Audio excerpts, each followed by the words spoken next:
The divorce papers hit the kitchen counter with a slap that echoed like a gunshot in my chest. You have 48 hours to get your things out, Lisa said, her voice cold as the marble beneath her manicured nails. My new boyfriend owns this house now. Her eyes, once warm as a summer dusk, held nothing but steel. I stood frozen, the air sucked from the room, my law school graduation cap still dangling from my hand like a prop from a life I no longer recognized. I smiled, a reflex, a shield, and nodded. Okay, I said, my voice steady despite the earthquake inside me. But as I turned away, I caught the flicker of triumph in her gaze, and something in me whispered. She doesn't know what's coming. The house smelled of fresh paint and betrayal. Our home, my home, for 8 years, where we danced barefoot in the living room, where I'd memorized every creak of the hardwood floors while studying late into the night. Now it felt like a stage set for someone else's play. Lisa's perfume lingered, sharp and unfamiliar, a scent she'd started wearing 6 months ago. I'd thought it was a midlife whim.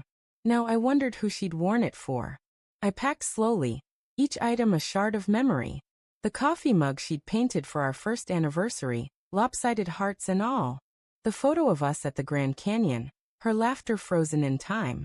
My chest ached as I tucked them into boxes, my mind replaying her words. Her new boyfriend owns this house now. How? The deed was in my name. I'd paid the mortgage, every cent, while she'd flitted between yoga retreats and book clubs. A niggle of doubt had crept in months ago. Her late nights, her sudden obsession with her phone, the way she'd stopped asking about my day. I'd chalked it up to stress, to my endless hours buried in law books. Denial is a powerful drug. That evening, the graduation party loomed. My classmates had insisted on celebrating at our house. My house, its sprawling backyard perfect for string lights and champagne toasts. Lisa had agreed to host, her smile too bright when she'd offered. Another red flag I'd ignored. As I carried boxes to the garage, I overheard her on the phone, her voice low and syrupy. Yes, tonight. No, he won't suspect a thing. My stomach twisted, but I kept moving, pretending I hadn't heard. Let her think I was clueless. Let her think she'd won. By dusk, the backyard buzzed with laughter and clinking glasses.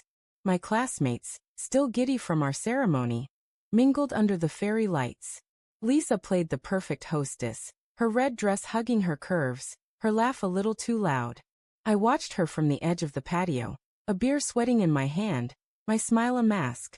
She hadn't mentioned her boyfriend yet, but I felt his presence like a storm cloud. Who was he? Some rich client from her interior design side hustle? A gym bro from her spin class? My mind churned, piecing together fragments I'd ignored for too long. Congrats, man. My friend Jake clapped me on the shoulder, his grin wide. You killed it. Top of the class, and now this party? You've got it all. I forced a laugh, my eyes drifting to Lisa as she refilled a guest's glass. Her hand lingered on his arm, a stranger in a tailored suit, his smirk too familiar, too possessive. My pulse quickened. Was he the one? I approached, my steps deliberate, my voice light. Lisa, who's your friend? The words tasted like ash. She turned, her smile faltering for a split second before recovering. This is Marcus, she said, her tone too casual. He's a client. Wanted to see the house. Marcus extended a hand, his grip firm, his eyes glinting with something I couldn't name. Arrogance, maybe. Or victory. Nice place, Marcus said, his voice smooth as whiskey. I can see why Lisa loves it. His words hung heavy, a challenge disguised as small talk. I nodded, my jaw tight, and excused myself. My heart pounded as I slipped into my study, the one room Lisa rarely entered. I needed answers. The desk drawer held the deed, tucked beneath a pile of old case studies. I scanned it, my breath catching. My name, clear as day. No liens, no transfers. The house was mine. So why had she said? My fingers trembled as I opened my laptop, logging into our joint bank account. The numbers stared back, a gut punch. $50,000 withdrawn last week. Transferred to an account I didn't recognize. My vision blurred, anger and heartbreak colliding. She'd planned this. She'd stolen from me. I returned to the party, the music now grating, the lights too bright. Lisa was by the pool, laughing with Marcus, her hand brushing his. I approached, my voice low but steady. Lisa, can we talk? Her eyes flicked to Marcus, then back to me, a flicker of unease crossing her face. Now?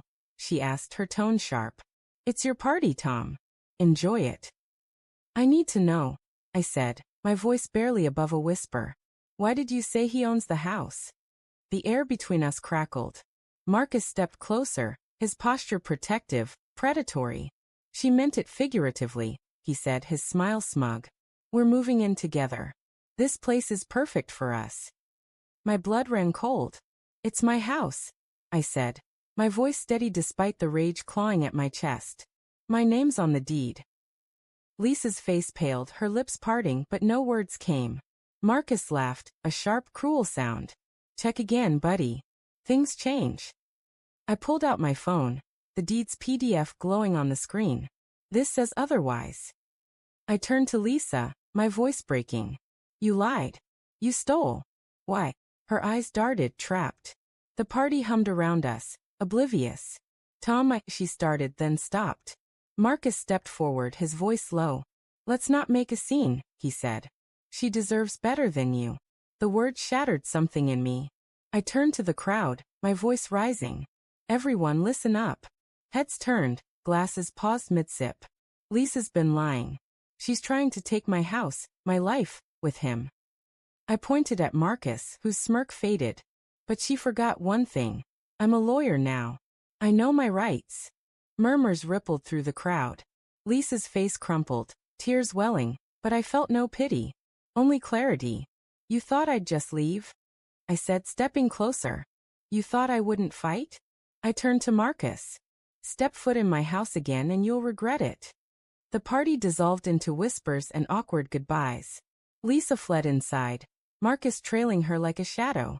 I stood alone by the pool, the fairy lights flickering, my heart a battlefield of grief and resolve. She'd broken me, but I wasn't broken. Not yet. The house was mine. The truth was mine. And I'd fight for both, no matter the cost.